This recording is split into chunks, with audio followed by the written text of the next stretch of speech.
Good afternoon, everybody.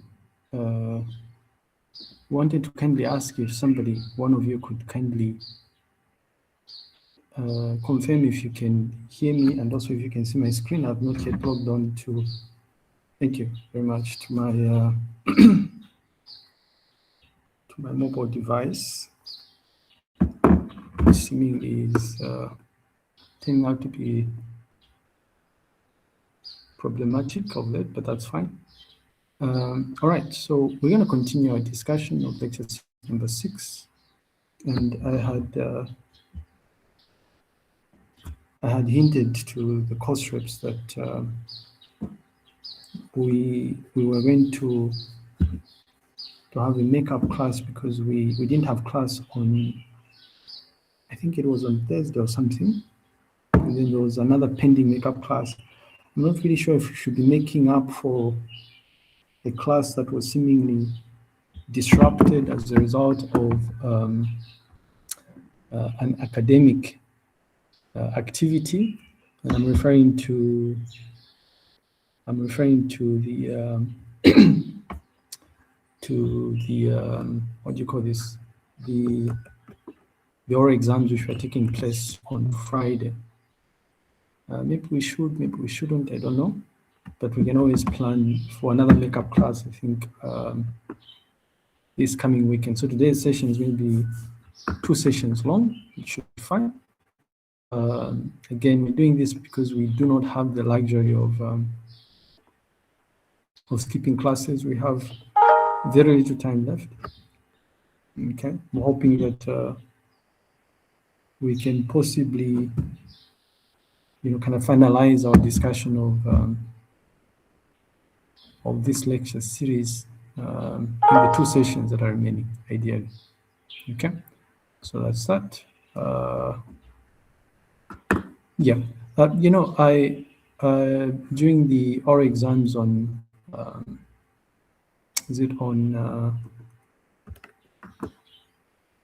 on Friday, there's a group which is working with Dr. Nyirenda, which I thought they're doing some pretty interesting things here. They're I don't know if this is the one here, but they're working on what is this? They're working on more stuff here. They're working on an interesting project, I think, my opinion. I just downloaded the wrong thing. It's I've forgotten the title of the project here, but they're exploring this space that I think it's the first group I've noticed which wants to look at not really virtual reality, but augmented reality, if you will. And I got excited when they listed some of the tools that they were going to be using, tools like Blender and apparently Unity or something like that. Yeah, so I thought it was interesting, but I was quick to mention at the end of their oral exam that the things that they're going to be doing, or the things that we're doing in 4505, unfortunately, are being done at a very primitive level. So there's very what's the word here? There's very little. There's going to be very little focus on some of the skills that they'll require to build their different artifacts or something like that, right? But I thought I would mention that. In any case, if you remember when we met last time during our botched lecture series, if I can call it that, we started our discussion, we extended our discussion of what we've been referring to as transformations, geometric transformations. What's particularly interesting about these geometric transformations is that we are trying to understand what typically happens when we are moving from model space to world space, right? If we look at our logical graphics pipeline, and the idea is simple. If you look at I don't know, maybe just quickly rush to the the part where we were, I don't know if I had an example here, soldier or something, maybe I didn't. I don't know if I have an example, maybe I don't. But you know how, I'll be surprised if I don't, is it? I think it should be at the very beginning. Wow. You know how when you're working with, there we go. So if you look at these soldiers that we have, right? There's like 3 soldiers. One would argue that these are actually soldiers that were created in model space using the same object, like a soldier object, right? But what we have here is a sort of scenario where from model space, this soldier, right, is transformed in the series of transformations that are performed, right? So there's rotations, there's a little bit of scaling because possibly this soldier is ideally supposed to be much larger than it is here, like when defined in model space, right? Again, if you look at this soldier, you notice that the front-facing part of the soldier is facing us, right?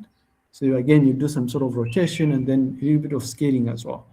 You know, so this is the whole point of these quote-unquote transformations. The reason why we're discussing transformation. Nations trying to understand what typically happens when we are moving from model space to world space, ideally. Okay, and what we discovered really is that we started our discussion with 2D transformations. We looked at almost all the 2D transformations. This is a translation, you know, scaling, rotation, shearing, and I believe we discussed reflection here. What we realized is that there's something interesting about these transformations. You know, the fact that I don't know what's happening here, but the fact that for most of them, right, you can actually accomplish, you can perform these transformations by using by leveraging matrix multiplication, ideally. Okay, so I'm going to double back to translation here. If you go to scaling, for instance, we realize that we can accomplish scaling by using this 2x2 matrix. Surprise, surprise, right? We realize that we can actually do the same thing when we are rotating objects. We can rotate an object, a 2D object, by leveraging scaling here. I don't understand why we didn't really include rotation here. Maybe not, but we can accomplish this by using this 2x2 matrix. Okay. However, the challenge that is there is that with a transformation like translation, it is not possible for us to find the equivalent 2x2 matrix that we can utilize, right? A 2x2 matrix that we can utilize to perform translation. Okay, so we end up with two equations here that are not really going to give us what we want. However, it turns out that we can accomplish what we're looking for if, when we're working with 2D points here, if we use what are called homogeneous coordinates. So we introduce this third hypothetical dimension, right? Which is almost always going to be the value 1 ideal.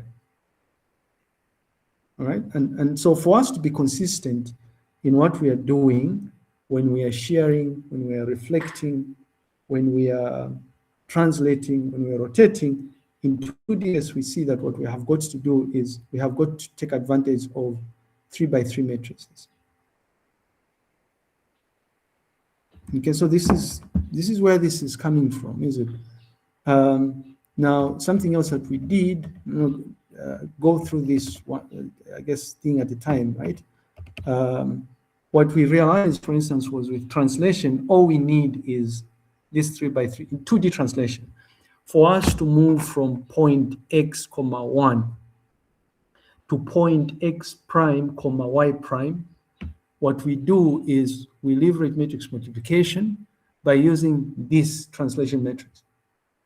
Okay, so all we have to do, if you think about it from the perspective of defining, of doing this in an OpenGL program, in shader, or using PyOpenGL, because you're using PyOpenGL, all we need to do is we define a 3x3 matrix, which is this, right? And true to that, using this 3x3 matrix, right, what we have is a sort of situation where we can, I don't know if this will work here, but we have a sort of situation where we can multiply this. Remember, we are assuming that the point we're working with, the original point is x comma y, right?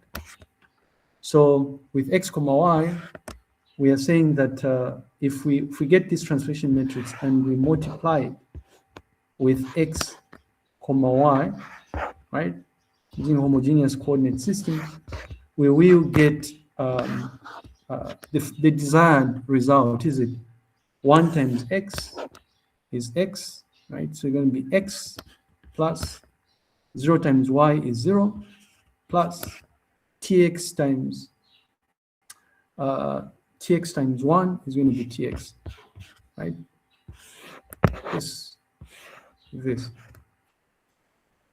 right? So in essence, we're going to have, well, we're going to derive this here. And then with the y component here, we get the second row, which is this. I'm just going to get in color here. We get a second row, which is this, and then we're going to multiply it with the columns, right? On our original point, ideally. So we have 0 times x, right? 0 times x, which is 0, plus 1 times y, right? Which is y, plus ty times 1, right? Which gives us ty, okay? And then for the last one, right, this extra dimension that we're leveraging, because we're working in 2D space, we're introducing this extra dimension to help with computations. We have 0 times x. X can use a different color as well, maybe this time around. 0 times x, which is 0, plus 0 times y, which is going to be 0, plus 1 times 1, which is 1. And ultimately, what you have is a kind of situation here where you're going to have the thing that you're looking for, is it? So your x prime, ideally, right? Your x prime is going to be equal to, your x prime is going to be equal to,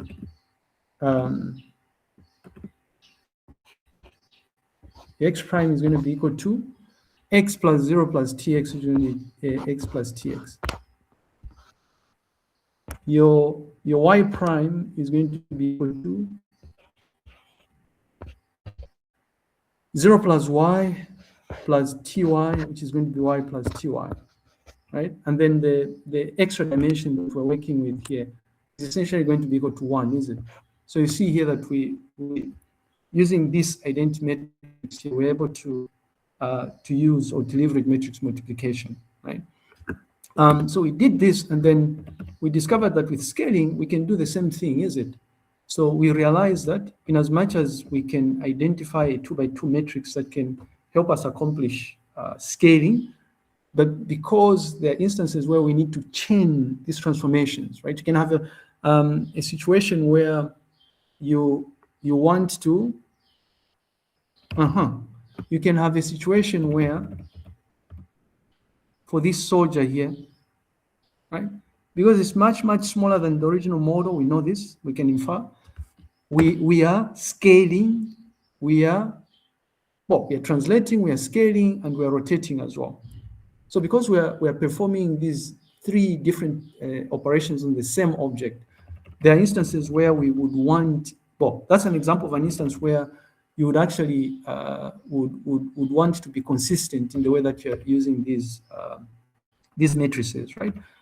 So in as much as we have 2x2 representation of matrix that we can use to multiply with our coordinate, our original coordinate x comma y, for us to be consistent with what we're doing with translation, we did this together. We realized that we can take advantage of this homogeneous coordinate version, is it? Yeah. So instead of using sx00sy, what we have is we are using sx000sy0001, ideally. And similarly to what we did with translation, we can actually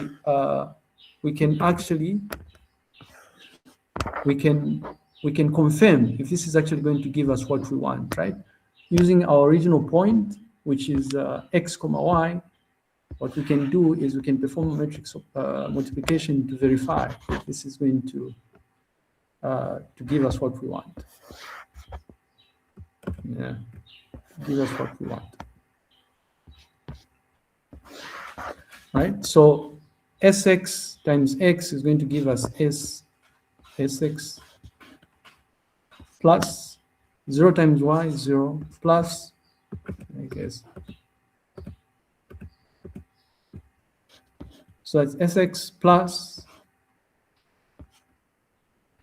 0 times y is 0, plus 0 times 1 is 0, right? We have something like this. So we're multiplying this by this by y, this by 1, right? Similarly, with the y component, which is this row here, second row, we have 0 times x, which is 0, plus sy times y, which is y times sx, plus 0 times 1 gives us 0, right? We can do the same thing with the final component, which is the dimension that we've introduced. 0 times x is 0, 0 times y is 0, 1 times 1 is 1. And then ultimately, you notice here that what we have is exactly what we are expecting to get, is it? Sx, so it's like x prime is going to be equal to, or rather, x prime is going to be equal to, x prime is going to be equal to x times sx plus 0 plus 0, which is going to be x times sx. Our y prime is going to be equal to 0 plus y times sx plus 0 is going to be y times sx. And then finally, the dimension that we've introduced, which is 1, is going to be equal to 1 is equal to 1, which remains the same. And true to that, if you look at this is what we want, is it? Right? When we want to scale on x, we just use the scale factor for x, which is sx. Right? When we want to do it on y, we have y times, sorry, this is supposed to be y here, not x. Yeah, right? This, because it's s of y times y. I don't know if this is making sense. Similarly, what we discovered with rotation was that, rotation works slightly differently, is it? We started off with a situation where we wanted to represent, ideally, the x and the y component of a given p-value corresponding to the position x comma y, all right? And we realized that we can, in essence, what we said we wanted to do when we were trying to derive this was that we wanted to come up with a representation, right? Originally, we said we have a situation where we want to figure out, by the way, this is what is supposed to be alpha here, not what we have here. I don't know what this is here, but this is wrong here. This is wrong. Alpha is supposed to be there, but we realize that we can kind of like represent all of these things here by using what was introduced as the SOHCAHTOA or something like that. I don't want to go through the derivation itself, but we kind of realize that we can actually represent this side here. I'll kindly ask if you can mute your microphone. I don't know who that is. Really appreciate it if you can mute your microphone, please. Thank you. We realize that we can represent this. We can derive what A is and what B is it? Yeah. Assuming the length, right, the magnitude of this vector P here is let's say R, we can derive what A is and what B is, right? We went back in time and we realized that what we can do is we can take advantage of what was introduced to us as SOHCAHTOA, is it? SOHCAHTOA or something like that, right? I don't know if you remember this.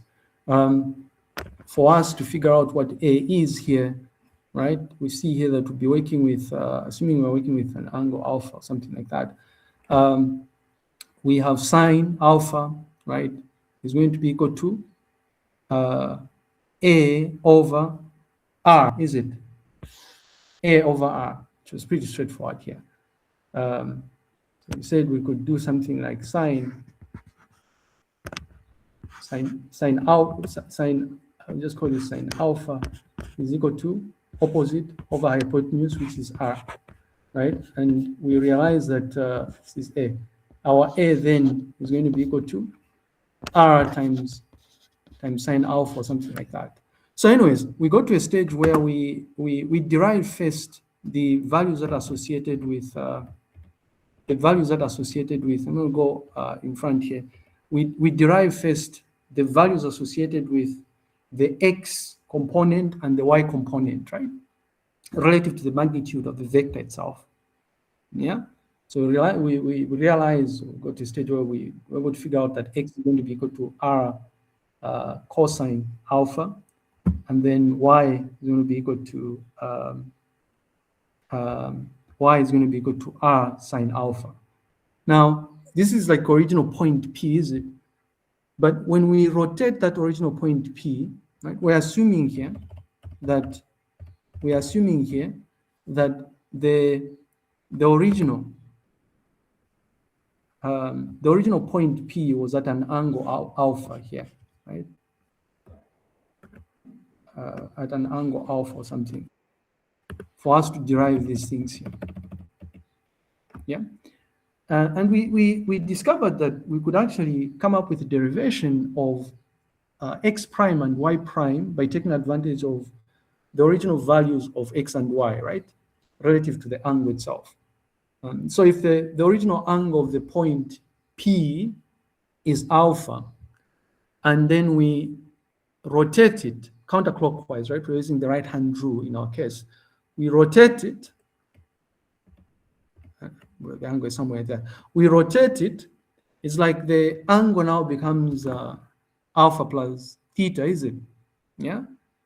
And we realize that we actually end up with this sort of representation, you know, where X prime is equal to R cos alpha plus theta, and Y prime is going to be equal to R sine of alpha plus theta. And this is pretty intuitive here, right? It's like the original point is X, comma Y, and then you want to get X prime and Y prime. What you're doing is you're moving it by angle theta, and so you're going to say we're going to add alpha plus theta ideally. But what's interesting is that we can reuse what was introduced to us as quote unquote trigonomic identities ideally to fill in the blanks, right? Because if we were to use this sort of representation, it would be very, very problematic for us, right?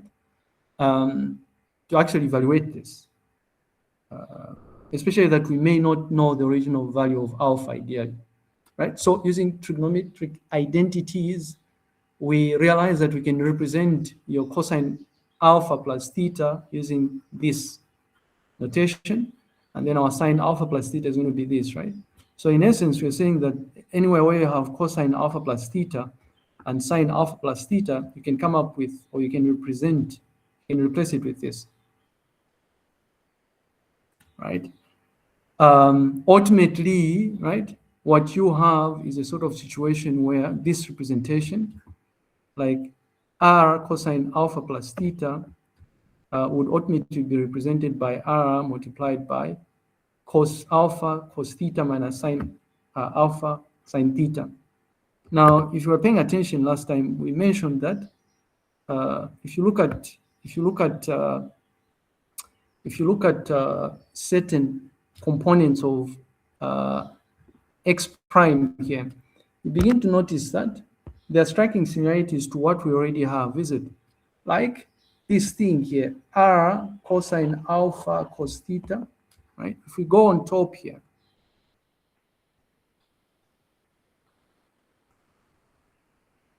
well, not r cosine alpha times theta here, but this part here, we know what this is, right? R cosine theta, or maybe you may not remember what this is here, but R cosine alpha is actually x, right? So if R cosine alpha is x, then what we can do is we can represent this by x, which is the original coordinate, right? And then sine alpha sine theta, right? Sine r multiplied by, this would be r multiplied by sine alpha sine theta. But we know what r sine alpha is. If we go here on top, r sine alpha is this, is y. So we go here and go wherever we have r sine alpha, we're essentially just going to say r times sine alpha is just going to be represented by y, right? Again, you notice here we have another r sine alpha here. Guys, we know what this is, right? I don't know why this is, because this is like in brackets. This is r cosine alpha cosine theta. This is r sine alpha sine theta, right? So r sine alpha is y. R sine alpha, which is here, is also y, right? R cosine alpha, which is here, is x. So ultimately, what we have is a sort of situation where this is what we have, right? So we've condensed this representation here, x prime equal to r cosine alpha plus theta, and y prime equal to r sine alpha plus theta, to be represented by x cosine theta minus y sine theta, and then y prime is going to be x sine theta plus y cosine theta. And this is what we want, right? Because when we are performing our rotation, when we're tilting the position, there are certain values that we know. We know x, which is the original value for the x coordinate. We know y, the original value for the y coordinate. We know theta, the angle, right, we're using to tilt this object, right, to rotate it. Yeah, so we can then fill in the blanks. But this is not sufficient, is it? Our interest is to represent x prime and y prime, or to be able to compute the equivalent of x prime and y prime using a 3x3 matrix, right? And what did we say? We said that with rotation, we can represent it using a 2x2 matrix like this, right? And this is pretty intuitive, is it? We know that we can come here and say, and it's work here, but I guess we can derive it just like here. With this 2x2 matrix, right, we're gonna have x prime equal to x times, or cosine theta times x, which is going to be x times cos theta,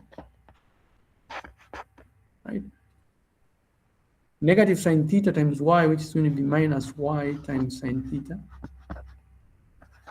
right?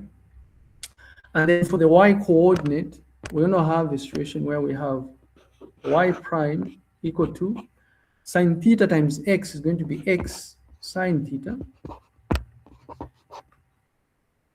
plus y times cosine theta is going to be y cosine theta.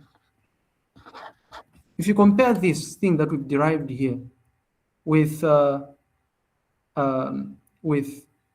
this derivation here, these are exactly the same, is it? These are x prime and y prime. So in essence, what we're saying is that we can actually use this 2x2 matrix, but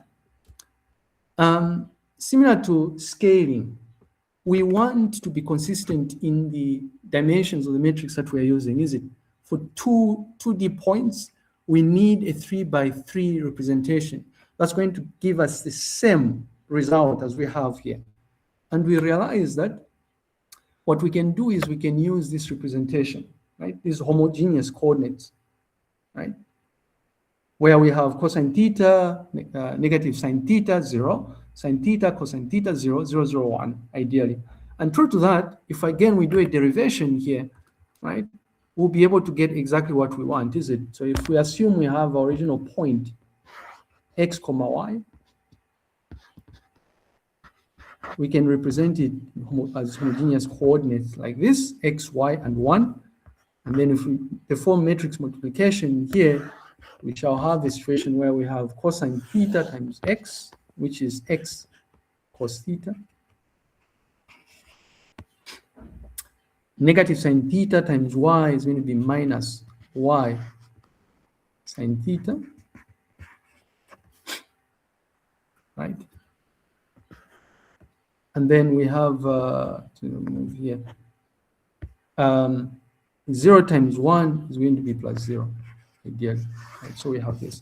And then for the y component, which is the second row, right? And the entire coordinate, original coordinate here, we're going to have sine theta times x, which is going to be x sine theta, plus cos theta times y, which is y cos theta. 0 times 1 is plus 0. And then the last one is going to be 0 times x, which is 0 plus, and again, maybe to be consistent in terms of the colors here so that people don't get lost here. For the last one, it's 0 times x, which is 0, plus 0 times y, which is 0, plus 1 times 1, which is 1, right? So in essence, we're saying this times that, this times this, sorry, this times this, and this times this, right? And then for the y component, we're essentially saying sine theta times x, cos theta times y, 0 times 1, ideally. And true to that, if we evaluate this, we're going to have what? X cosine theta minus y sine theta, right? Which is going to be exactly what we want. This. It's like this.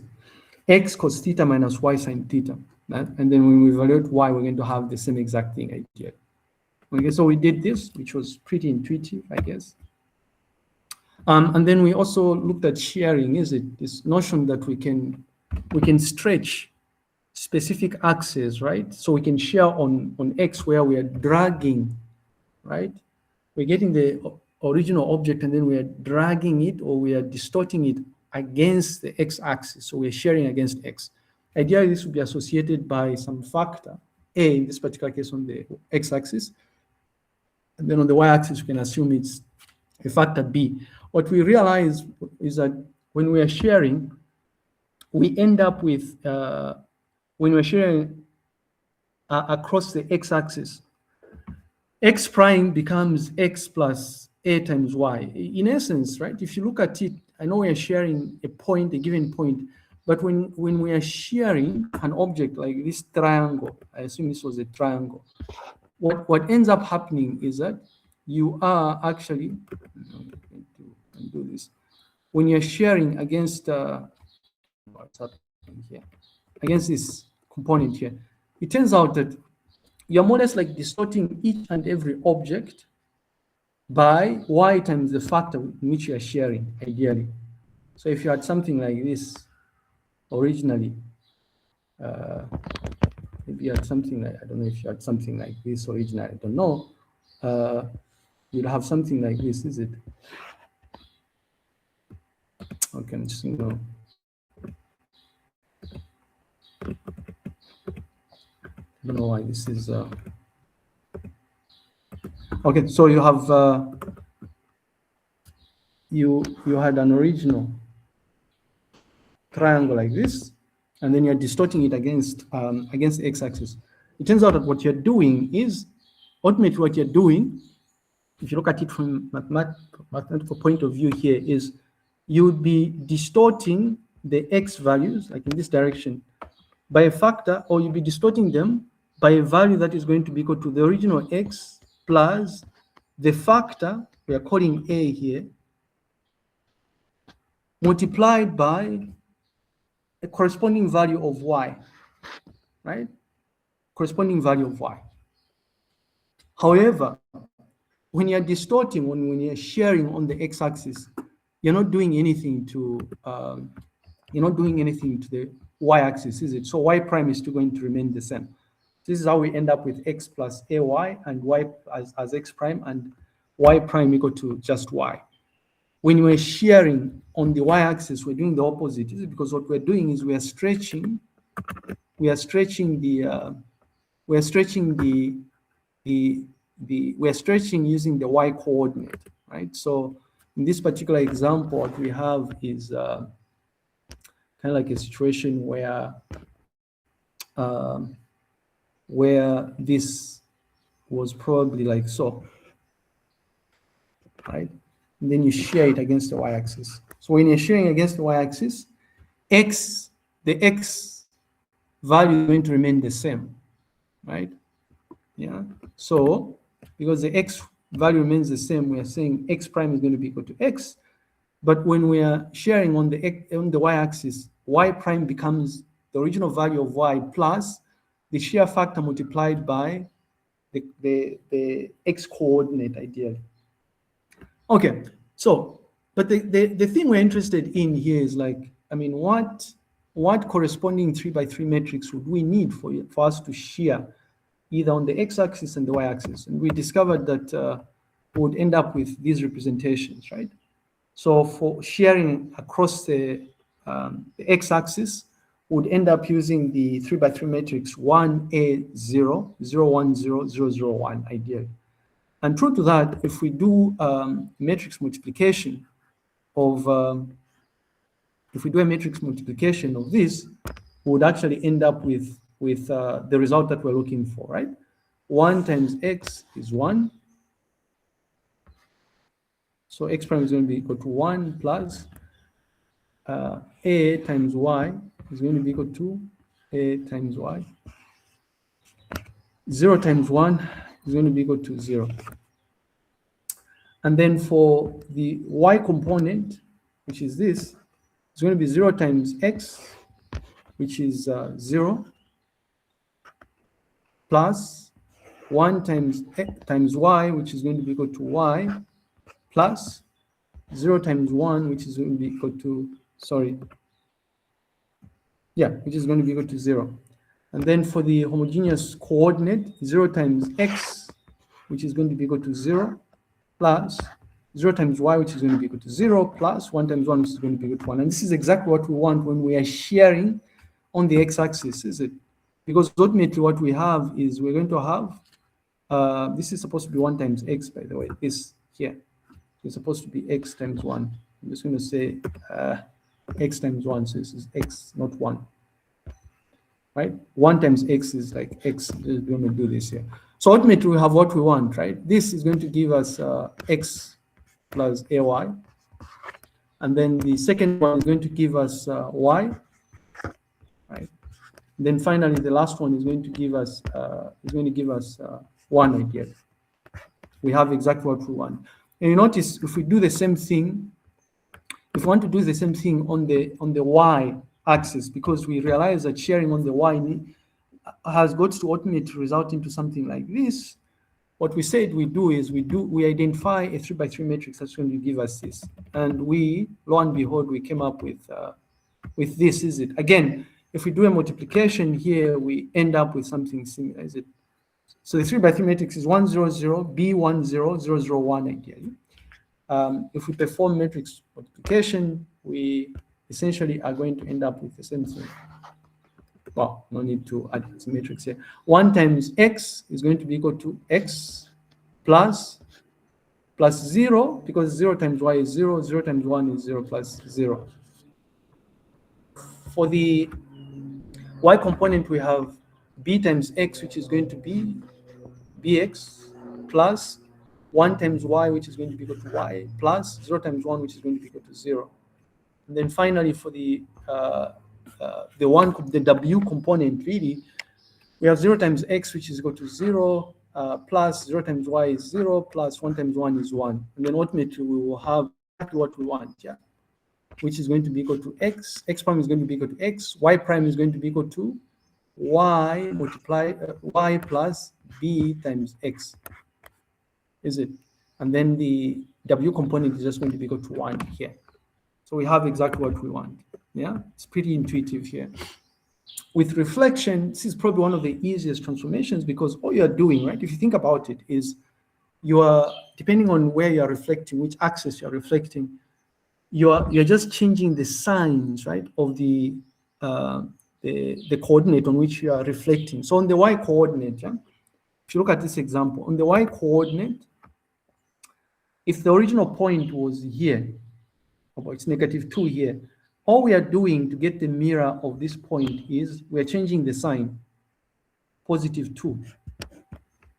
All we are doing to get the mirror of this point here is we're changing the sign of the axis on which we are reflecting, is it? Yeah. In this particular case, we get +1, which is here. 0 here, I mean, it's going to be 0 still, right?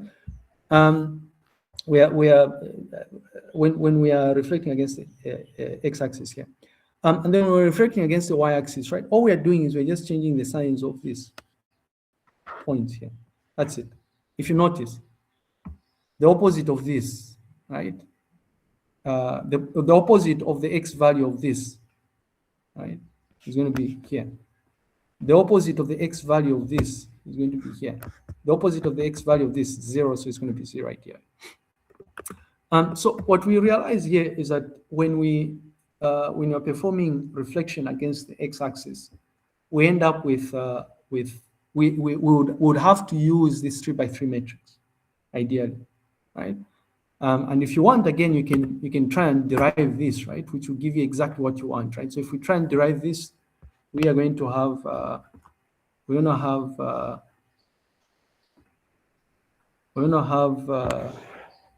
something like x, y, 1. 1 times x is going to be equal to x plus 0 times y is 0, 0 times 1 is 0. So it's going to be x. Right? So we're doing this times this, this times this, this times this. And then for the second row, which is the y component, we're going to get 0 times x, which is going to be 0, plus -1 times y, which is negative y, plus 0 times 1, which is 0. And then for this last component, the w component, which is this, we have 0 times x, which is 0, 0 times y, which is 0, 1 times 1 is 1. Right? So this is how we end up with this, is it? Right? So when we reflect across the y-axis, x prime, across the x-axis, x prime is going to be x, but y prime is going to be negative y ideally, right? And we will do this using this 3x3 matrix representation. If we're reflecting across the y-axis, the same thing really, right? You notice here we are just changing the signs of these values here. -1 here and 1 here, right? Anyways, and then in instances where you're reflecting against a line, a given line, y is equal to x, you have this 3x3 matrix idea. All the while, right? All the while, what I mentioned was that in the event that you're wondering where these 3x3 matrices are coming from, you can start off from a sort of situation where you don't know what they are, is it? Like you don't know what they are, yeah?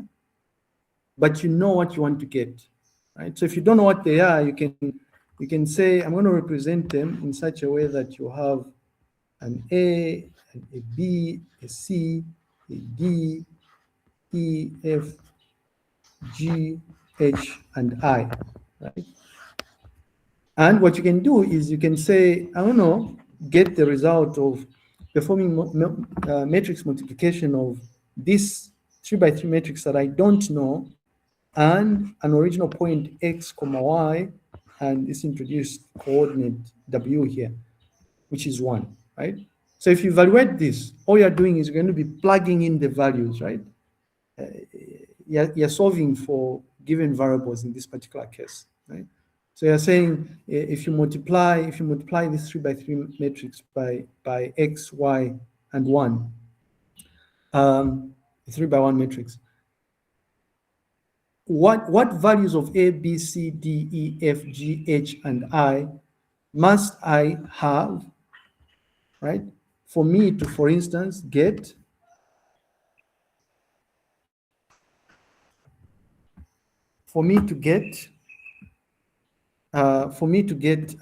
x prime is equal to, maybe I can get to I can get to, we can use reflection, is it, on the x, where I want to get x prime is equal to x and y prime is equal to negative y, x and negative y. So it's like, what do I need for me to get x, negative y, and 1, right? I don't know. You just solve for x, is it? If you multiply this 3 by 3 matrix by this 3 by 1 matrix, you're going to get what? A times x, right? B times y, C times 1. So you're going to have AX plus BY plus C. And then the y component is going to be D times X, which is going to be DX, plus E times Y, which is going to be EY, plus F times 1 is going to be F. And then for the last one, you're going to have G times X, which is X, which is GX, plus H times Y, which is HY, plus 1 times 1, which is 1. So in essence, you're asking yourself the question, what values of X, Y, of A, B, C, D, E, F, G, H, I must I have for me to get X here, negative Y here, and 1? You begin to notice that for you to get, for the first equation, for you to get X, A needs to be equal to 0. Sorry, A needs to be equal to 1. B needs to be equal to 0. And then your C needs to be equal to 0 as well, right? For the second one, for you to get negative Y, D needs to be equal to 0. E needs to be equal to negative 1.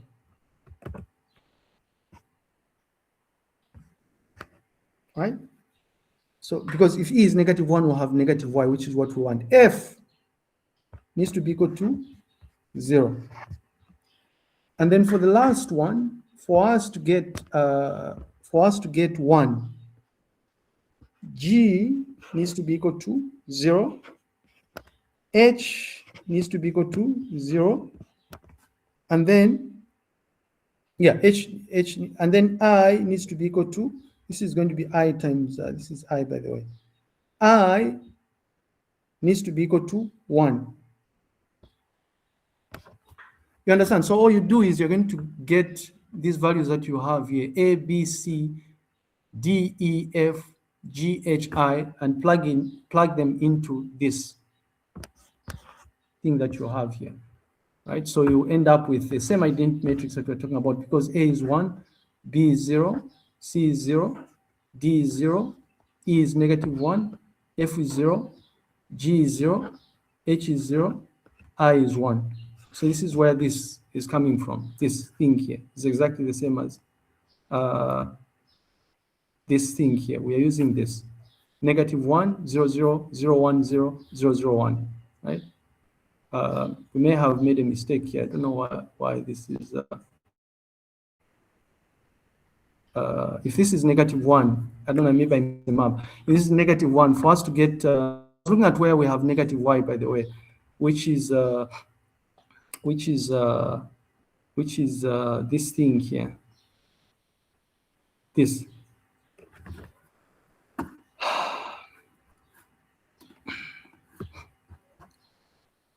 A case where we have positive X and negative 1, we'll need to use this identity matrix. 1, 1, 0, 0,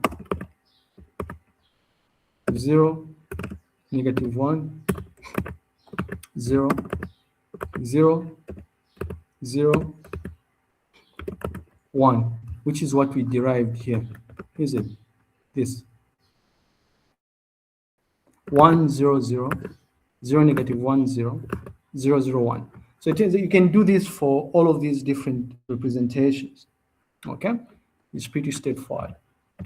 Hope this is making sense. Unless if any thoughts here. But it turns out, right, it turns out that, so we've already mentioned, we can represent these, like I said, as 3 by 3 matrices here, right? Where with translation, when we're trying to move from a given position x, y, and want to move it from tx, ty, you can represent this translation matrix T by 3 by 3 matrix, this scaling matrix X using a 3 by 3 matrix, this rotation matrix R by 3 by 3 matrix, is shear, for shearing on HX here by 3 by 3 matrix, HY by 3 by 3 matrix. We can do the same for reflection, right? On the x-axis, y-axis, so even on the line x is equal to y, y is equal to x ideally. Right, but just to mention here that there are instances where you need to mute your microphone. I don't know who that is.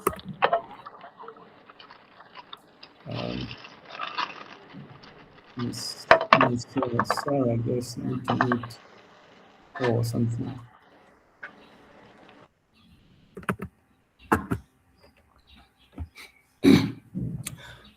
Right, so it turns out that there are instances where we may want to combine these different transformations, is it? Which is usually the case, right? Like I gave an example early on with the 3 soldiers that we have, right, in our scene at the very beginning.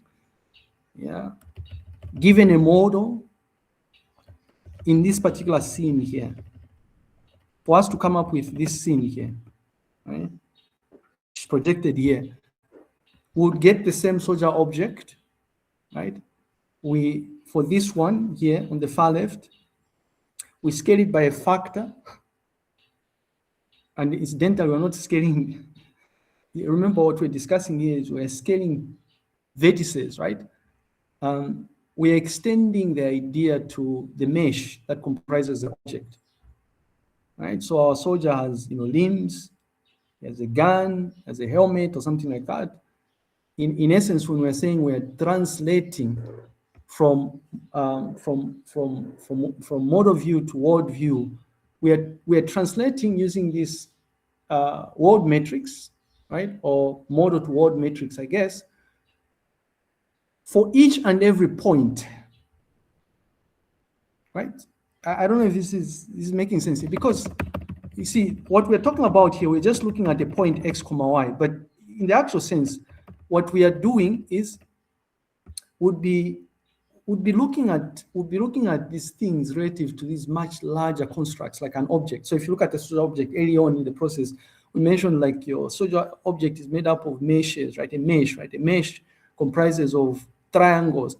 Each triangle has, faces, it has lines or edges, it also has vertices or vertexes, right? So when you're performing translation, rotation, it's if you want to rotate this soldier, for instance, yeah, we want to rotate it counterclockwise. What we're doing is we're performing that rotation on each of the different thousands, hundreds, maybe millions of these points comprising of this object. But for us to understand what's happening, we're looking at the smallest possible construct, which is our vertex, right? Anyhow, so what we are saying here is that we need to remind ourselves that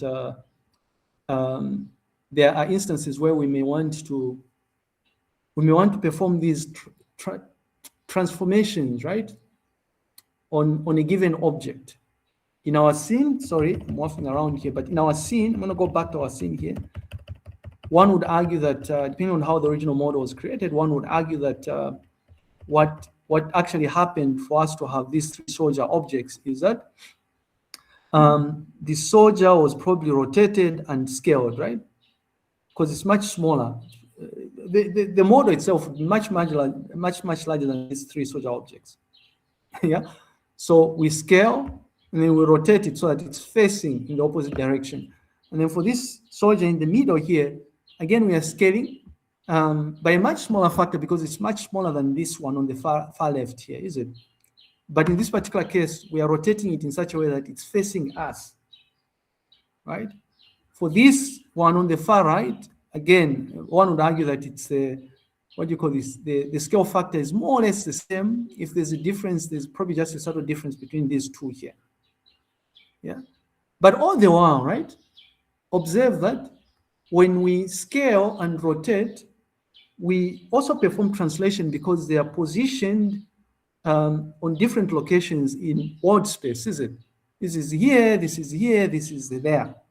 Of course, there are a couple of other things that you're doing here, like maybe colors may be different and stuff. But if you look at Polyfield, right, it's like the soldiers look like they're the same, they're clones of each other. They look exactly the same, actually. You know, the only differences would be things like this blue dot here on top. Right, that showcases which team you're on, ideally. I don't know if this is making sense. There are other complex things that we haven't really looked at. I don't know if we're going to look at them here, but I can sneak in some things to do with how you construct, right, these models ideally, right? Because if you look at your soldier itself, you can choose to say the soldier is going to be constructed in model space in such a way that they have a helmet or something and the gun already, right? Or you can choose to construct the soldier in such a way that the gun itself, the weapon, is decoupled from the soldier, right? You know, so they're considered to be two separate objects.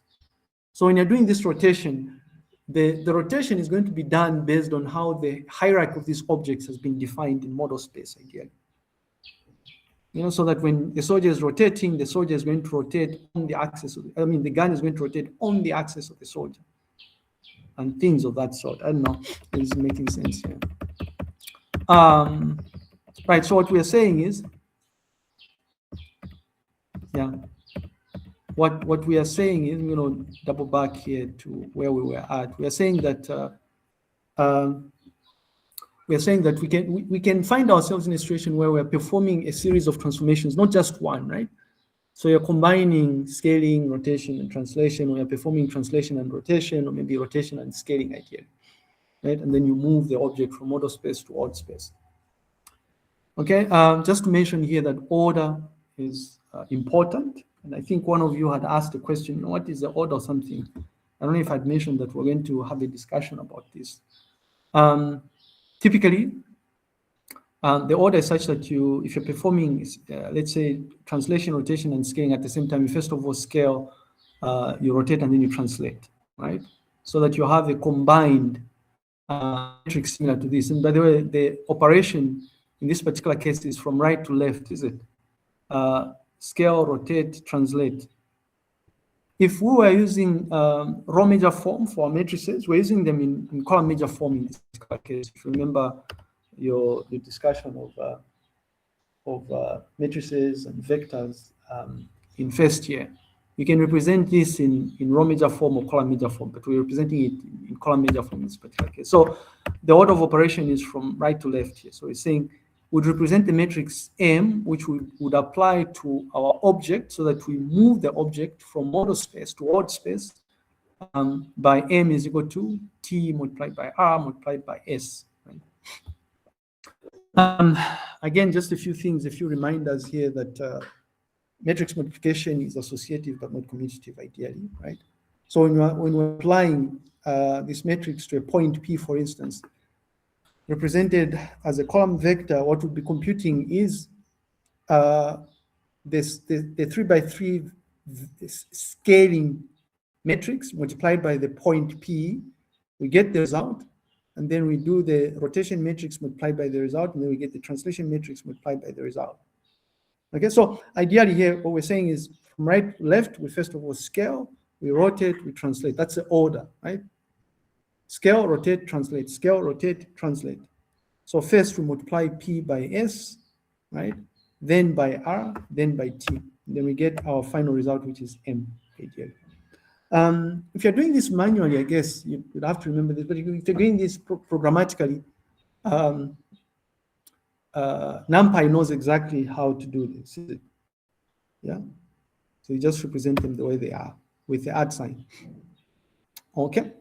Again, maybe just to mention about order here relative to programming, right? In PyOpenGL and OpenGL here. It turns out that because we're multiplying the point on the right and the matrices are applied in the order they appear, the point outwards, this actually ultimately matches how we read the composition, right? Scale, rotate, then translate. So in OpenGL, what you'll notice in the not so complex code constructs that we're going to look at, because we're not really doing a lot of programming here. It's just a little programming to understand how this, what we are looking at right now, can be done or accomplished programmatically, yeah? Which is why we mentioned that we're using legacy OpenGL here, right? Not core OpenGL, so we're not interested in the shaders. Writing all those weird GLSL code constructs that we send to the GPU. But anyways, so what you do in OpenGL, in PyOpenGL, is you first of all you evoke GL load identity, right? And then you would scale, rotate, and then you translate. That is going to be the order, and you see once we look at a combined example, I guess. Okay. Again, just to mention here that in our case, right, using OpenGL, I guess this actually matches with how these things are done mathematically, right? We are using essentially the same mathematical convention. Yeah, just showcasing a visual representation of what I was just discussing or saying. And again, just to put it out there, because I guess our syllabus doesn't require that we look at the gory details of hierarchical modeling, but I just decided to include a tiny little bit of that, right? So it turns out in computer graphics, right, you're given an object, let's say the soldier or a tank, right? The series of tanks in polyfield, or perhaps a tree, is represented using a mesh, right? A mesh comprises of triangles, we said. For obvious reasons, the GPU is optimized to process triangles, right? Your triangle is made up of edges, faces, and vertices, if you remember. So when we're applying this translation, as Ariel stated, let's say translation, rotation, scaling, or reflection, and shearing, that transformation is applied to each and every vertex, right, associated with that object. All of them, right? And ultimately, you are presented with this illusion that something has moved or something has become much smaller, right? Because you're squishing all of these different points. That's what you're doing, ideally, right? Again, just a visual representation. Our example from polyfield here, we mentioned this in lecture series number 2 when we're looking at fundamentals, that the soldier object is actually made up of triangles, which it's made up of a mesh, really. It's nothing but a mesh. A mesh comprises of triangles. Each of these triangles is constructed using vertexes, but using your vertexes, you can actually come up with faces and edges, right? So translating the soldier means that we'd be adding tx, ty, tz. This is not 2tz. This is 3D space here, right? To each vertex comprising of this soldier. And this thing, I just copy pasted it from lecture series number 2 here. When I was showcasing this example, I didn't include vertexes for the head and the limbs here, but the idea is the same. You understand what we mean here, right? So if you're translating, if you're moving the soldier, it's like you're just saying, but by a position tx, ty, tz, you're saying get all of the points used to construct this soldier, translate them by this value. So in other words, actually, right, if you think about it, it's like for each and every point, these are like hundreds, thousands, in some cases, millions of points. Just get the translation matrix and multiply each of the vertices by that value, and then you translate. You do the same thing for assuming you construct this object in such a way that the torso is different from the head, from the limbs, and from the gun, then you'd obviously be doing these things differently. So rotating the soldier, that is done in the same way here, right? So you have like a center, right, associated with an object. So rotating means using the center of that object. You're rotating by a given angle, ideally. I do apologize here. I'm transmitting from home here. You know, guys, I don't know if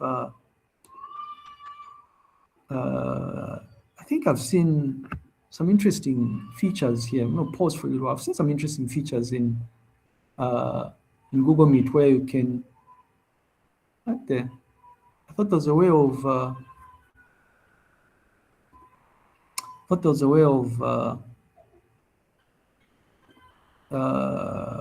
handling background noise or something like that. Forgotten how to do this, but that's okay. There are people crying outside here.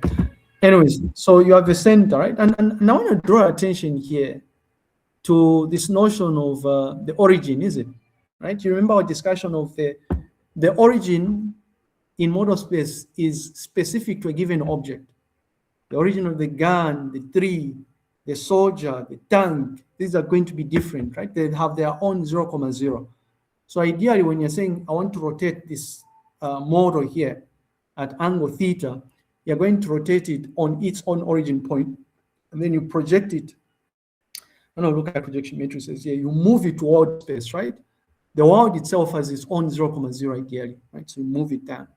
The key thing here is we're saying that rotating a soldier ideally means you're rotating each point associated with the soldier on its center. It's 0, 0. It's 0, 0, 0 because it's in 3D space ideally. Okay. And just to mention here that when we are trying to move this thing into world space, right, we would first of all have to get that soldier, translate it to the 0, 0 of the world space, rotate it, right, and then move it back, right? So translate, rotate, translate ideally. Anyhow, again, just to note here, the code examples, I've been drawing very simple triangles. We've just been drawing triangles. I mean, at some point we draw a cube here, but the same principle applies ideally what we're discussing. And essentially extend, right? What we're saying is you can extend what we're discussing here in terms of what happens to a single point to the entire object, is it? Because we're doing it in mass, right? On all the different points associated with the object. Ultimately, yielding the desired effect where we are either translating, rotating, scaling a given object. Yeah, and so just to mention again that in a real world setting, your object will be made up of a series of parts. Try as much as possible to stick to the soldier example here, but yeah, we can look at the soldier example here. It's made up of a series of parts. Like for instance, if you look at the soldier, right? You can say, I'm going to construct the soldier in such a way that the soldier is going to have arms, right? The torso, the head, the limbs, and the gun. So you could be viewing these things here, like the head, the torso, the hands, like the left hand and the right hand, and the left leg and the right leg, as separate objects, right? And then at some point you kind of like you combine them together, right? This way of creating objects ideally is what's called hierarchical modeling ideally, right? So in OpenGL, we'd be stacking up all these different objects, and the rotation would be based on a specified origin point ideally, maybe on the torso or something, rotate everything, the legs and the limbs or something like that. Or what you could do as well is you can view this from the perspective of a vehicle, is it? A vehicle has wheels, a wheel has rims, it has tires, right? So you can construct these things separately, ideally. Depends on the, I guess one would say, depends on the problem being addressed, right? I guess if you're building like a racing game kind of, you'd want to take into account the separate components that comprise a vehicle or something like that. Again, just I guess programmatically how exactly we would end up rotating a tank, right? I don't know if I have an example here, but I have an explanation here. Would end up rotating a tank, right? In OpenGL, using PyOpenGL here, right? So we evoke GL load identity. We translate, so we place the tank body, right, at a given position, X, Y, Z. We draw the body, right? We save the body, right? So using GL push matrix. We we translate or we move the turret, right? So when you have a tank, the upper part here, yes. I don't know if you've been playing Polyfield, right? But in Polyfield, there are tanks, right, that you can shoot at, blow at, throw grenades at. The turret is this top part here. So the idea here is if you're constructing a tank object, you'd want to model the turret separately from the body itself, right? Yeah. So once you construct the body, you save it, and then you have the turret, and then you translate it as well. Yeah, and then you can have a situation where you then rotate. You'd be rotating the turret, right? There are instances where the entire tank is going to be stationary, but what is rotating is the turret, ideally. So this example kind of like showcases, or it gives you like a real-world scenario of a game involving tanks where you'd want to take advantage of hierarchical modeling, because the component associated with the tank here can move alone without the entire tank moving, right? So you're just moving the turret, ideally, if that makes sense, right? Again, what is showcasing to us is that the turret rotates relative to the body and not the world origin, right? So its relative origin point is the body of the tank, ideally. And really, you can apply this same technique, right, for all these different objects that you see in that you are seeing in Polyfield, if you've played Polyfield. Okay, if that makes sense. Okay, so now that we have an idea of all of this, it's like, how can we take advantage of combining these transformations programmatically, right? Using Python code here in 2D, right? Using 2D points. So assume we have a triangle made up of these vertices, 3 vertices, 0, 0, 1, 0, and 0, 1, right? If it's in NDC space here, we know that they're on the edges. Should have used maybe smaller values for X and Y, but the idea is the same. It doesn't matter what you're using. So what we want to do is we would like to scale, right, this triangle by 2, right? We're scaling by 2 on the x-axis and by 1, right, on the y-axis. And if you're paying attention, this kind of scaling is what we call non-uniform, right? Because the scale factors are different. So it's 2 on the x-axis and it's 1 on the y-axis. What we also want to do to the triangle is we want to rotate it by an angle theta, which is equal to 45 degrees. So in essence, we are moving it. This is counterclockwise, right? So what we are doing is, if we have a triangle,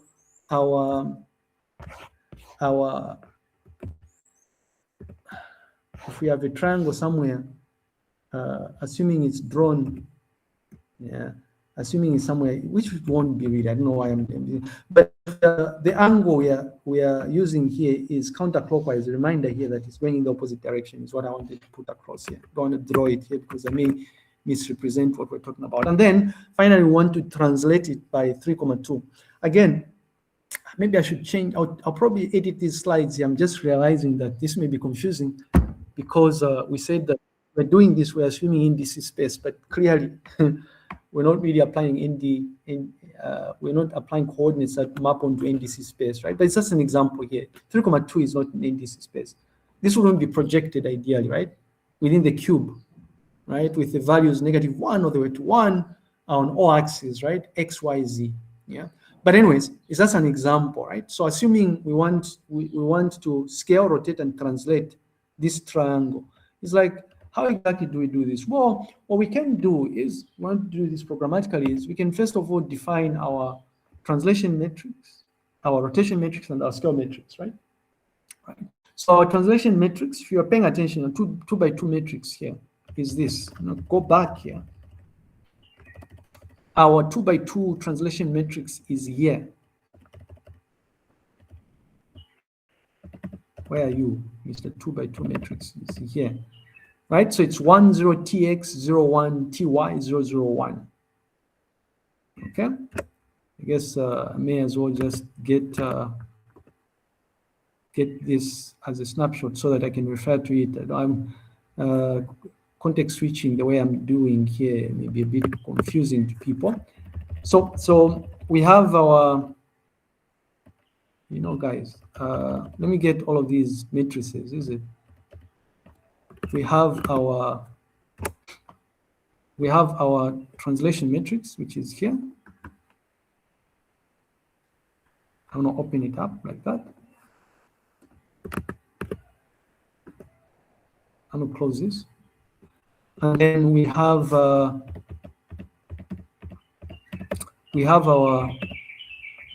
scaling matrix, which is here. I'm going to open it up separately.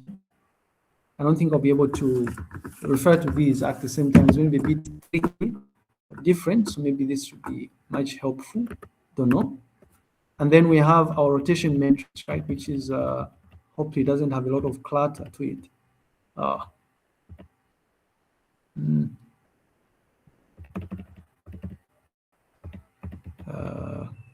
Okay, it's okay. I'm going to just copy this here. Hope this won't be confusing with all the blue and the red or something like that. And then I can easily context switch like that. I guess, I don't know. Okay, so we have all of these different matrices, right? So it's like, what we have to do first of all, right, for us to be able to perform this is we are saying, first of all, I've got to define our matrices, is it? There are three of them itself. In this particular case, we need to identify our translation matrix, rotation matrix, and our scale matrix, right? We start off with translation matrix, and all we're doing in this particular example is we're saying we're going to define a function, fxn underbar translation, which takes in 2 points, right? And using these 2 points, what this function is going to do is it's just going to return a NumPy array, a two-dimensional array object, which is going to comprise of the result, the final result of the translation matrix. That's it. At this point, right, this is like generic enough to, I'm going to come here, maybe and just copy it so that we can do the usual stuff we normally do here. In the interest of time, you can just copy paste this stuff and we write this. 1, 2, 3, 4. Ooh. You see, what we are doing is we're saying our translation matrix programmatically is going to be like this, right? This is the Python interactively here. I want to define a translation matrix, ffn translation here, right? What it does is when I feed it coordinates, 2 coordinates, right? Remember, it has 2 parameters, var underbar tx and var underbar ty. So if I feed it our 3,2, which is what we want, what it's going to do is it's just going to return a 2-dimensional NumPy array, right? Which will be a representation, import about that, as np. It's essentially going to return, right, a 3 by 3 NumPy array object, which represents the translation matrix associated with moving the value from its original point to 3,2. So it will be this. And if you look at this, right, 103, 012, 001, in essence, what this is really, it is this. Where are you? It is this, is it? Make this a lot easier. I'm just going to crop it here so that people are not confused. What it's returning is, when you give it specified arguments, it's going to return something like this, where you have x and y for the translation coordinates. Okay, so this is what we're doing here. Again, we can do the things that we've been doing in class for quite some time now to verify these things that we're doing, right? And say, well, what type of object is this, right? Oh, this is a NumPy ND array object. Okay, if it's a NumPy ND array object, then I don't know if I can change it from here. But what is ndim here, right? It's 2 dimension, right? I can need to check things like the shape or something like that. It's 3 by 3, is it? Which just makes sense. So we're defining, first of all, the translation matrix. a function that's going to return a translation matrix given a point, right, with coordinates x, y. It's just going to return the translation matrix again. And then for rotation, slightly more complex, but the idea is the same. We want to return the equivalent of this here. Again, for this to be not confusing, I'm just, sorry that this thing is, but why now? This thing is, right? So we want the result to be the equivalent of what we have here, given the angle theta, right? Given the angle theta, we want to return the translation matrix idea, right? Corresponding to that.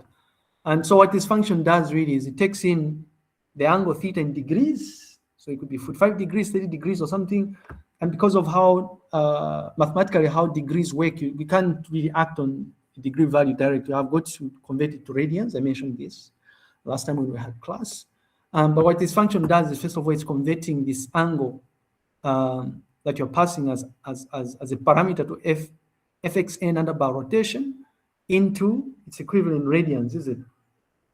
And then what do? We get the value of the cosine of, because if you look at this, the values we need to fill in the blanks here is what? Cosine theta, sine theta, that's it. Right, so we're gonna have the cosine theta, negative sine theta, 0, sine theta, cosine theta, 0, 0, 0, 1, that's it. So we compute cosine theta, right? We also, using the radian value, we also compute sine theta, right? And then ultimately what we're doing is we're returning this. What is cosine theta? Va under bar C. What is sine theta? Va under bar S. So va under bar C, comma, negative va under bar S, comma 0, va under bar S, comma va under bar C, comma 0, 0, 0, 0, comma 0, comma 1, right? And we return this. Simple stuff, right? All the while, you want to make sure here that because what we're doing here is going to be sent to the OpenGL API, we have got to be specific in terms of the data type of these this NumPy array object, is it? Right? For float 32, if you remember that. But anyways, so we do this, right? Again, in case people are sitting there and are wondering, but how is this going to look like programmatically, right? We can get this. We can actually execute this function so that we have it. Fxn under bar rotation. Again, because I'm copying it from what do you call this? The formatting is going to be horrible here because I'm copying it from Okular, right? I want to make sure that that this is going to, otherwise I'll get indentation errors or something. So again, I can get this function, right? Put it in my terminal, and then I can have van der Waals rotation. What angle? Just use an example of what is actually in this example we're looking at, which is 45 degrees. It's like, what 3x3 matrix am I going to be working with, right?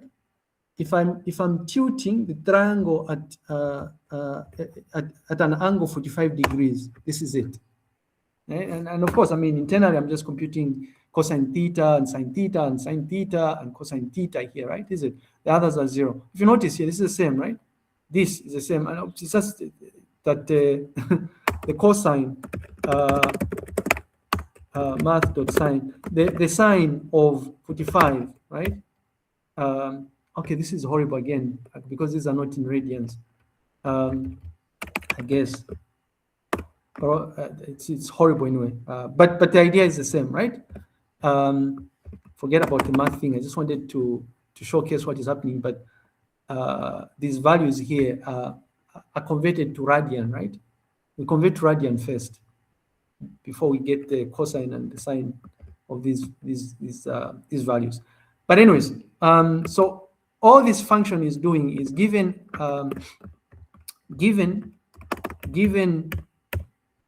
an angle in degrees, it returns a 3x3 matrix, right? Similar to that, we can check, is it the shape 3 by 3? We can check the dimension, 2-dimensional object, right? We can check the D type, is it, if you remember, right? This is float 32, which is obvious because we explicitly told this to be of type 32, right? Float 32, but that's neither here nor there, right? So we do that, and then what we're doing again, remember, this particular example, we are scaling, we want to scale, rotate, and translate, right? We have got to also define our scaling function, right? Not that difficult. All we are doing is we are going to here. This is our 3 by 3 matrix for scaling. I'm just going to remove this other clutter here so that it's not confusing for you. So all we want to do is we want to return a 3 by 3 matrix in this notation. So we are saying programmatically, the way we are going to implement this is we're going to create a function fxn underbar scaling, and then what are we returning? Well, we are feeding it first as parameters var underbar sx and var underbar sy. Scale factor on the x-axis, scale factor on the y-axis, and you guessed it. All we are doing here is we are going to return a 3 by 3 matrix, 2-dimensional matrix, a 3 by 3, which will have the scale factor for the x-axis as the first value here, right? So var underbar x, 0, 0, 0, 0, 0, 0, var underbar sy, 0, 0, 0, 1, which is pretty easy here. It's not as complex as rotation, right? Similar to translation, it's easy here. So again, if we run this 1, 2, 3, 4, I just need to indent these things here, otherwise I'll get errors. I will get a function like this. So a function that works in such a way that if I want to scale by a same factor 2, I'll feed it 2, 2, and this is what I'm going to have. 2, 0, 0, 0, 2, 0, 0, 0, 1. Right? If I apply the scale factors defined in our example, which is 2 on the x-axis and 1 on the y-axis, in this example, yeah, then what I'll do is I'll evoke this function by calling it with a 2, 1, like so. And what I'll have is a 3 by 3 matrix, 2-dimensional matrix that will have this, right? 2, 0, 0, 0, 1, 0, 0, 0, 0, 1. I can check the shape 3, 3, right? I can check the dimension, 2-dimensional object as well also, right?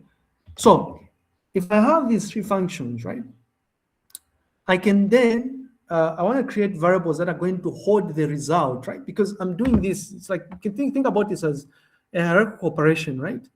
I will perform scaling, or perform translation, or perform rotation. Okay? So what I'm doing here is I'm saying I am going to evoke these different functions with the parameters specified in the example. So scale by 2 on the x-axis and 1 on the y-axis, rotate by 45 degrees, translate by 3, 2, right? So I'm just going to evoke, I'm going to evoke these 3 functions here, and then I'm assigning the results ideally.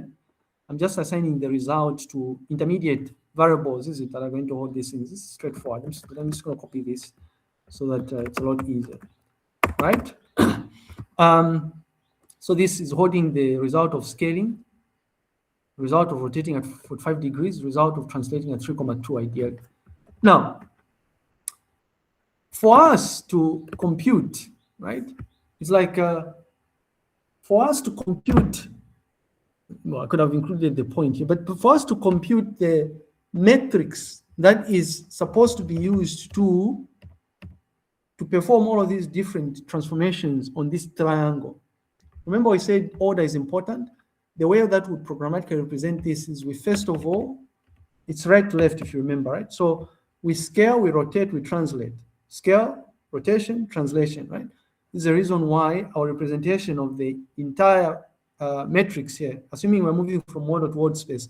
So our model to word space matrix M, or var underbar M, is going to be var underbar T, dot product var underbar T and V underbar R, then dot product of V underbar S. In essence, we're performing from right to left here. That's it, right? So in other words, what we are saying is that var underbar M here is going to be equal to, first we scale, right? then we rotate right to left, then we translate like this. Then we get va under bar m, right? So this is, ultimately, this is actually the matrix that would have to apply to the point, right? So as an example to check this here, assuming we have a point, this is 2D, by the way, right? We want to now see how the 2D point, how a given 2D point is going to be transformed, right? Given a point, a new point, random point, if we perform these operations here, right? How is this going to be transformed? So in this particular case, we are giving an example of a point 1, 0.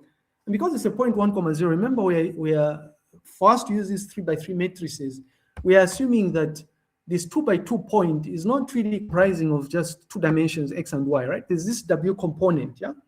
So in actual fact, which is always going to be 1, in actual fact, the point that would have to define here would have to be 1, 0, x, y, and w, which is always going to be 1 here, right? So in other words, for us to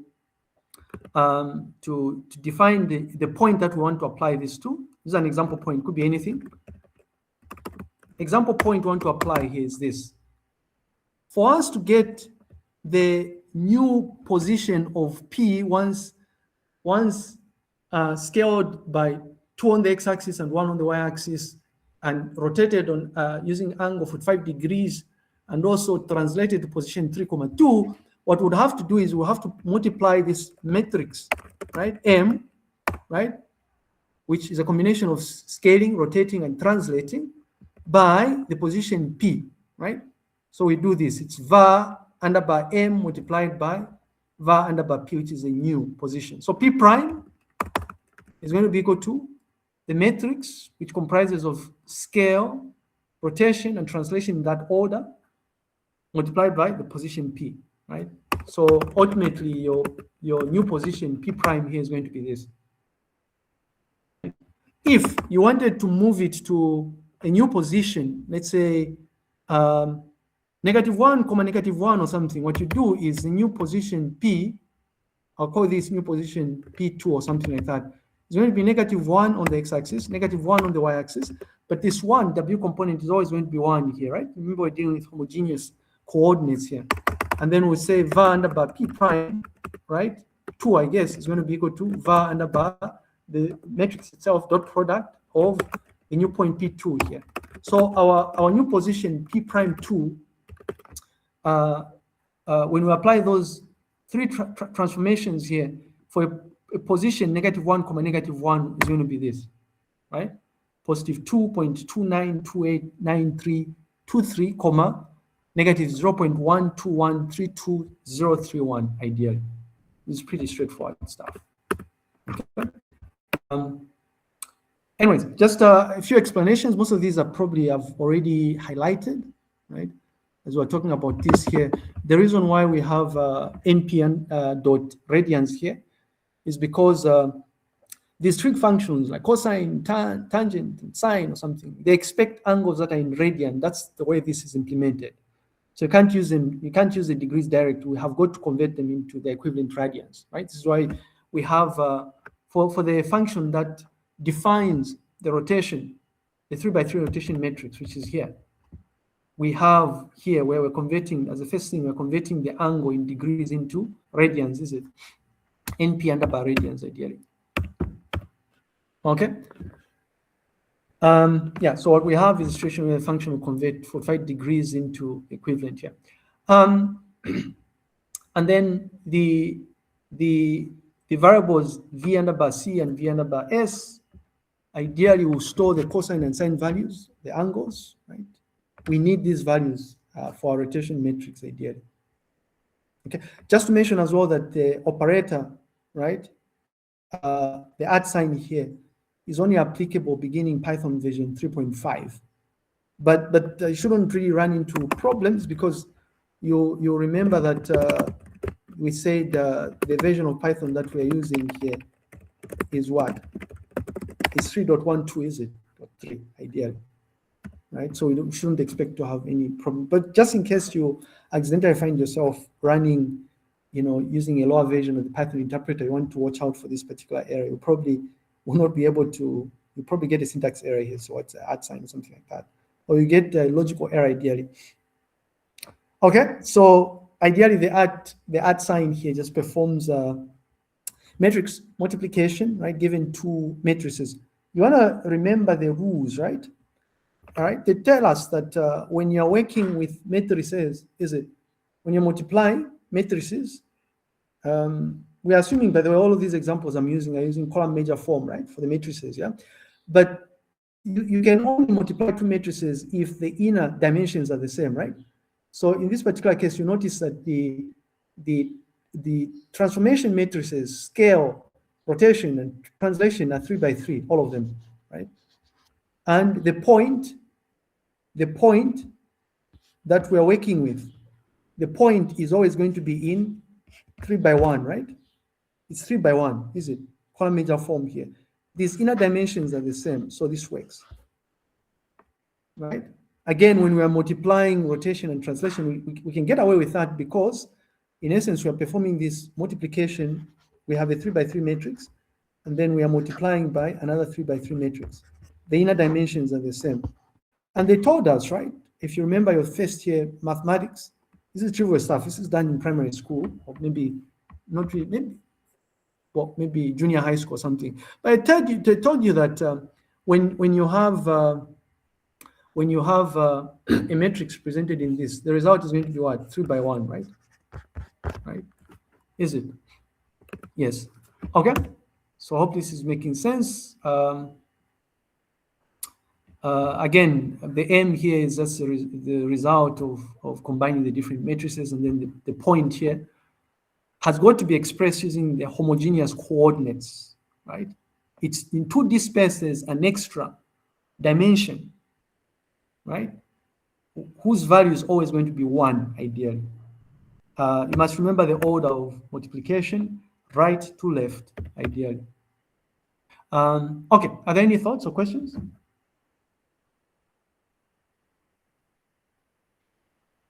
Can you hear me? Hello? Maybe talking to myself here. Okay, people can hear me, that's fine. All right, let's see here. I'm just trying to see if we have, there's a little bit of stuff, just a little bit of stuff remaining. I think we can finish this off, right? Because what follows here, I think let's finish this off stuff. Okay, so if this is making sense, that's good. Glad it's making sense here. Now, the thing here, right, if you remember, is our obsession is not just 2D, but 3-dimension as well. And it turns out really that we can extend this idea of, working with 2-dimension vertices to three-dimensional vertices, right? And all we are doing really is that because we're working with 3D points now, it turns out that you can derive this, by the way. It turns out that the homogeneous coordinates that you'll be using are going to be 4 by 4 matrices. Okay, so again, you're using the same concept associated with homogeneous coordinate systems here. So the introduction of this extra dimension W, right, is going to be such that we are working with a point represented by coordinates X, Y, and Z, and so we'll have extra dimension, which again is putatively or by convention is represented by W, ideally, right? So our transformation matrices, translation, scaling, rotation, shearing and reflection and all those things are going to be represented using 4 by 4 matrices. What I want to do really is I want to challenge you to try and see if you can derive these this translation. There's a hand, yes. I thought there was a hand. Okay, that's fine. I'm wondering if, but this is not too much here. So it turns out, right, that if we want to translate, right, if we want to translate or move a point, the question, ideally, the question we should be asking ourselves is, what what combination of 4x4 matrix, what values in our 4x4 matrix with values A, B, C, D, 4x4, E, F, G, H, I,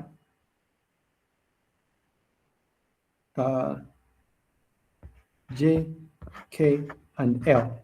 It's like, what values do we need for us to get a situation where we have these values here, right? We must have, oh my goodness, sorry about that, 4x4 here.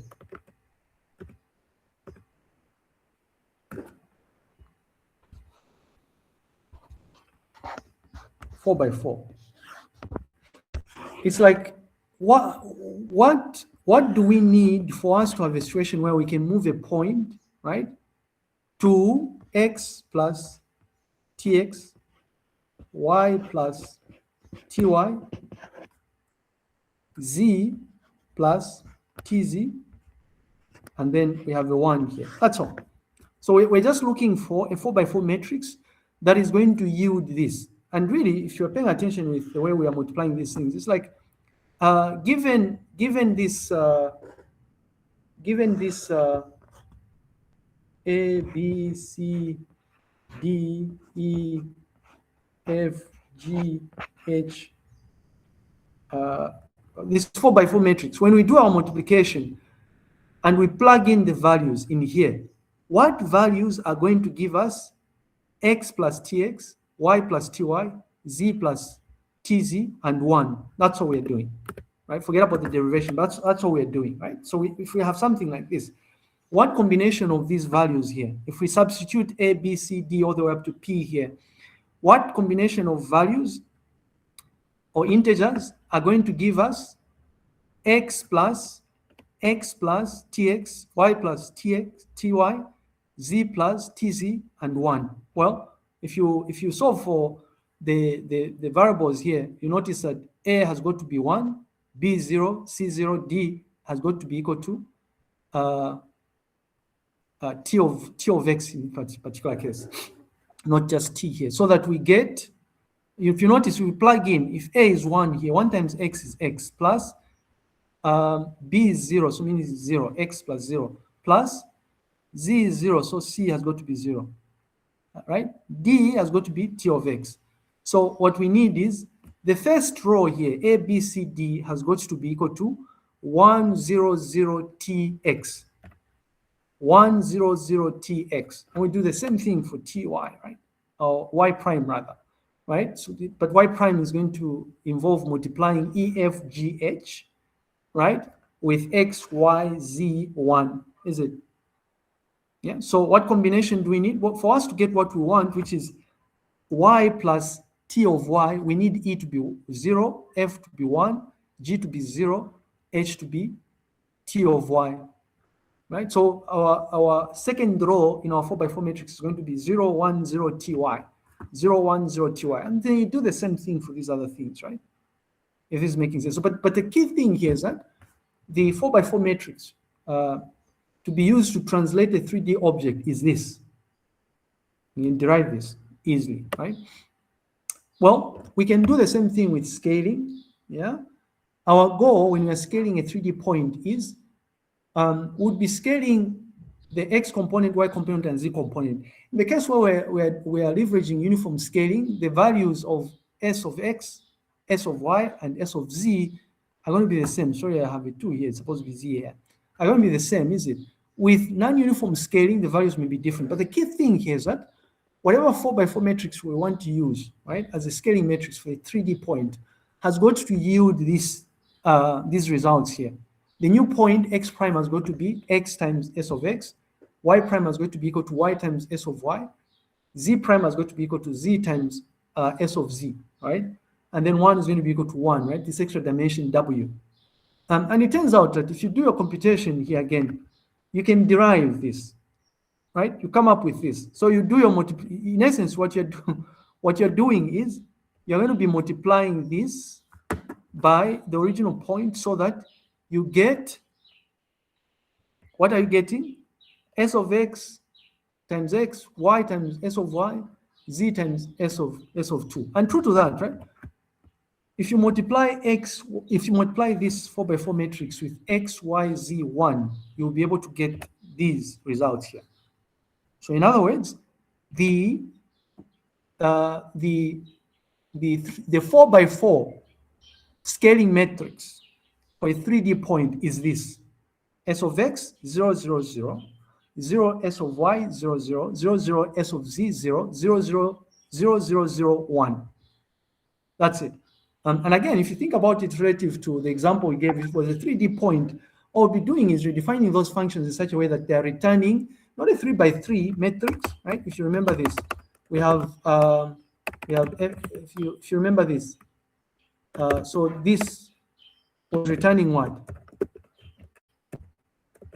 This was returning, it's 2-dimension, but it was returning what? A 3x3 matrix. So we'll have to redefine this in such a way that it returns a 4x4 matrix that matches this, by the way. So in other words, I don't know if I'm, yeah, could use this as an example. In other words, you come here, define this, and I'm going to call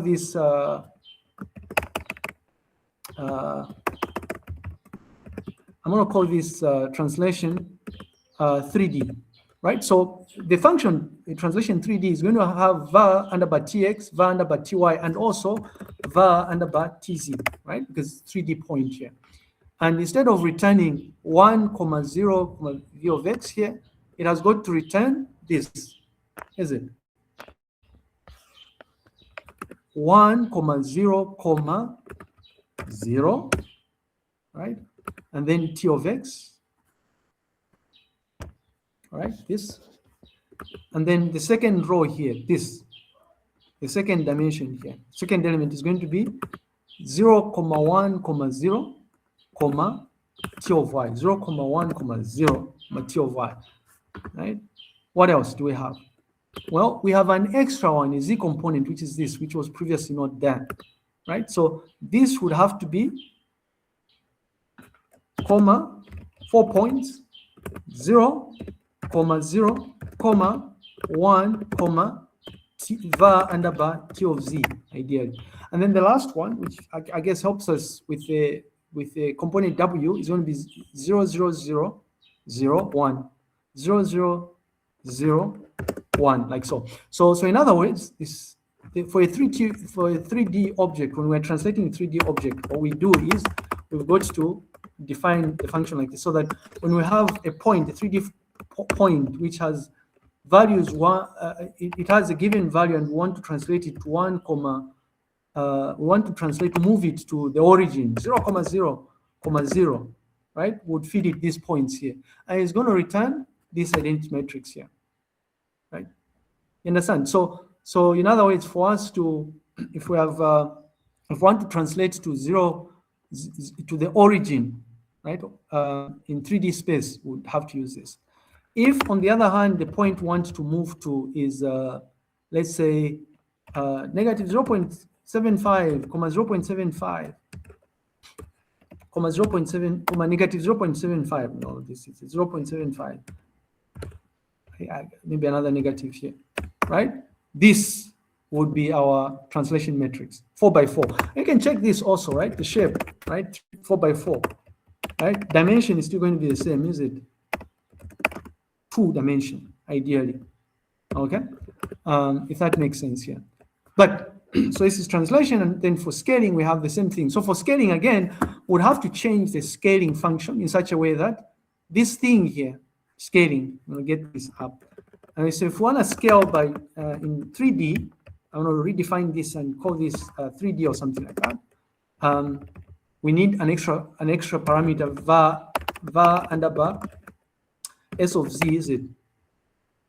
Right? But what we're doing here is we've got to return the equivalent of a 4x4 matrix. So s of x, 0, 0, 0. So we have here 0, 0, 0. We have 0 s of y, 0, 0. So 0 s of y, 0, 0, so 2 zeros. And then we have another component which was previously missing because this has got to be a 4x4 matrix, right? So this is going to be 0, 0, 0, 0, comma, var underbar s of z, comma 0, right? 0, 0, s of z 0. And then the last one, 4 components, right? 0, 0, 0, 3 zeros, and the 1 like this. So redefining a 3D scaling function would be like this in here. So much so that when we specified, so we are using non-uniform scaling, where in the x coordinate we're scaling by 2, in the y coordinate we're scaling by 3, and in the z coordinate we're scaling by 5, would have a 4x4 matrix that is like so, right? 2, 0, 0, 0, 0, 3, 0, 0, 0, 0, 5, 0, 0, 0, 0, 1, ideally, right? Pretty straightforward. And then obviously we can also do a derivation for rotation, right? Now, if you want to do a derivation for rotation, you don't really have to go through this. Rotation is slightly complex here, right? Because you can be rotating on the, I think I have an example of rotation. Here's a Python code, CSC 45, so it's like just 6 cube. So you can be rotating either on the x-axis, like you can be rotating this 3D object on the x-axis. The rotation can be on the y-axis or on the z-axis, right? And so it turns out that when you're doing a rotation here, these are things that you've got to take into account, you've got to specify, right? So you can derive your 4x4 matrix in which the rotation is on the x-axis, right? So this is what you have. 1, 0, 0, 0, 0 cosine theta minus sine theta, negative sine theta, 0, 0 sine theta, cosine theta, 0, 0, 0, 0, 1, right? Now you notice here, right, that whereas with translation, you don't really have to think about, you know, what about the x-axis when the rotation is on the axis or y-axis? In fact, even scaling. Rotation is slightly different, right? The 4x4 matrix, when you're rotating about the x-axis, is different from when you are rotating about the y-axis, but also when you are rotating about the z-axis. What is crucial is for you to appreciate that when you are rotating about the x-axis, right, what you're looking at is, because the rotation is on the x-axis, your obsession is going to be with y prime and z prime, is it? You're not interested on what is on the x-axis here, because the rotation is on the yz plane ideally. A nice way of thinking about this is you are doing a 2D rotation on the yz plane. Okay, so you just be deriving your y prime and z prime like so. Okay, that's that. And true to that, right? When you have your, and maybe we can do, when you have your x, y, z, you'll be able to, if you have the x, y, z, and you are rotating about the x-axis, you still have the 3D point, right?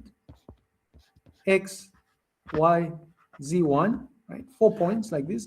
But when you do your computation here, it's like your y prime, observe, your x prime rather. X prime is going to be equal to what? 1 times 0, 0, plus 0 times 0, sorry. I don't know what's happening here. Let me undo this. Oopsie, I don't know why this is not working. I'm undoing, but it's not happening. Undo. I did the wrong thing. I'm trying to undo, and it's not working. Oh, there we go. So what you're doing here is you're saying 1 times x, which is x, plus 0 times y, 0, plus 0 times z, 0, plus 0 times 1, 0. So if you're rotating on the x-axis, x prime is still going to remain x. It's not going to change. The things that are going to change are y prime and z prime.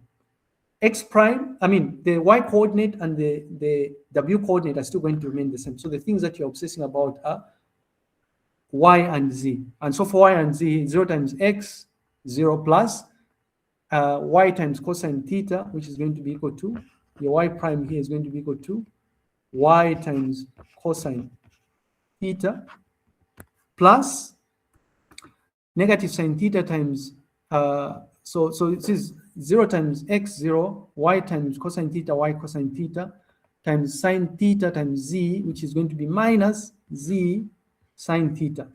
And then 0 times 1 is 0. So what you have here is this, yeah? This, is it? This. Y cosine theta minus Z sine theta, right? Y cosine theta minus Z sine theta, ideally. And you can do the same derivation for this, for the Z coordinate. I mean, if you want Z, oh, sorry about that.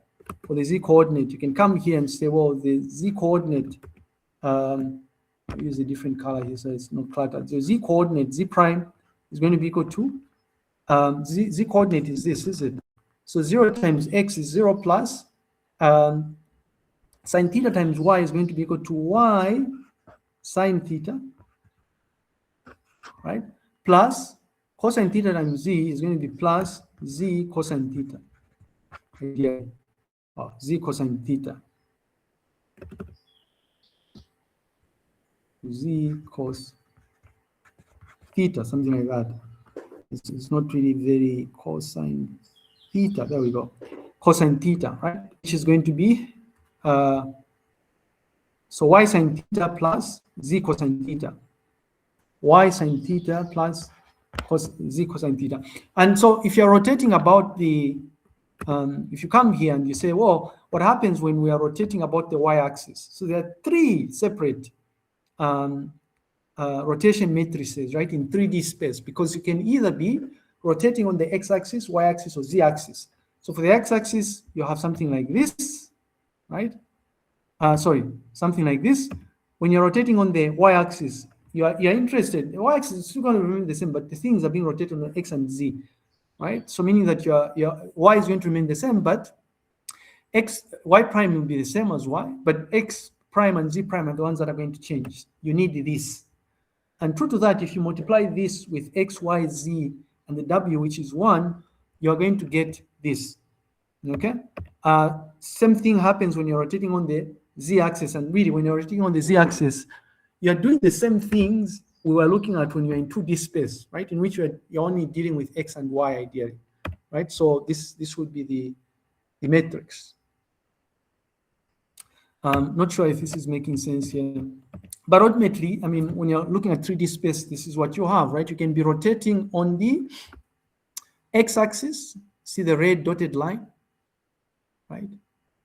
Y-axis, the green dotted line, or the z-axis, the blue dotted line, right? You need to do a little bit of visualization for this to make sense here. And it turns out really that we can actually do the same thing with shearing and reflection, although really we're more concerned with the translations that are often used ideally, right? But we can do the same thing for shearing, right? You know, when we're shearing across the x-axis here, we notice that instead of just taking into account the factor by which the x coordinate changes relative to the y, we also take into account the z, right? So we're taking into account 2 factors, A and B here. What's changing is, if you're sharing across x, what changes is x, the others remains the same, is it? Y prime, Z prime, right? Again, all you do is you come up with a translation, a shearing 4x4 matrix like this. If you multiply this by x, y, z, and 1, which is the W component, you'll be able to come up with these values here, right? For x prime, y prime, z prime, and the W component, which is 1, ideally. If you shear across the y, this is the formula. If you shear across the z, this is the formula and the corresponding 4x4 matrix, ideally. Okay? Reflection works in more or less the same way, right? We can reflect across the xy plane, right? In which case, all we are doing is we're mirroring z, right? This is what we have. X remains the same, y remains the same. Z becomes negative z, right? It's a mirror. The W component will always be 1, right? If we're reflecting, across the x, z plane, we have got to have a situation where y has got to have a mirror value, right? Negative y. So x remains the same, y becomes negative y, z remains the same, W component remains 1, right? So we need this 4x4 matrix. Again, in all of these different matrices that you're using, when you multiply this with x, y, z, and the W component, which is always going to be 1, you will get this, right? And then finally, when you are reflecting across the YZ plane, you need a situation where the x is going to be -1, right? So x prime is going to be -1, y prime is going to still be y, z prime will be z, the w component will always be 1, right? Which is 1 again. So you need this 4x4 matrix idea. Okay. Let's not overdo this. What we're going to do when we meet next time is we'll finish off, because there are some examples of code examples in 3D. They're slightly different from what we're doing here. So what I would want us to do is to look at very simple code that showcases translation, right? So how do we get to this point? This is 3D, right? You may not see here, but this is 3D. I don't know if you can see here. And also, how do we get to a stage where we have we scale like this, right, in 3D?